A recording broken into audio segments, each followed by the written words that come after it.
తోతాపూరి సాగు చేసిన మామిడి రైతులను అన్ని విధాల ఆదుకునేందుకు ప్రభుత్వం సిద్ధంగా ఉందని చిత్తూరు జిల్లా కలెక్టర్ సుమిత్ కుమార్ స్పష్టం చేశారు.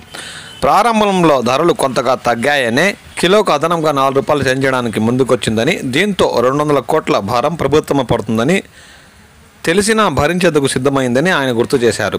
ఆగస్టు వరకు పరిశ్రమలు పనిచేస్తాయని, చివరి కాయ వరకు ప్రభుత్వం ప్రకటించిన ప్రోత్సాహక నగదు చెల్లిస్తామన్నారు. ఏ క్రాప్ చేయకున్నా సర్కార్ నుంచి సాయం అందుతుందని, కర్షకులు ఎలాంటి కంగారు పడదని భరోసా ఇచ్చారు. గుజ్జు కర్మాగారాలు ఖచ్చితంగా ప్రభుత్వం నిర్దేశించిన ధర ఇవ్వాల్సిందేనని, లేదంటే చర్యలు తప్పవని హెచ్చరించారు.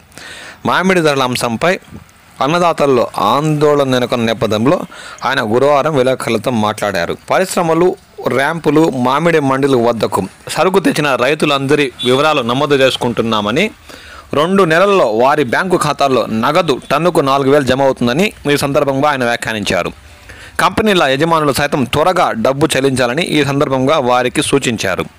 మండలాలకు నియమించిన జిల్లా అధికారులు అందుబాటులో ఉండటం లేదన్న ఫిర్యాదులు వస్తున్నాయి.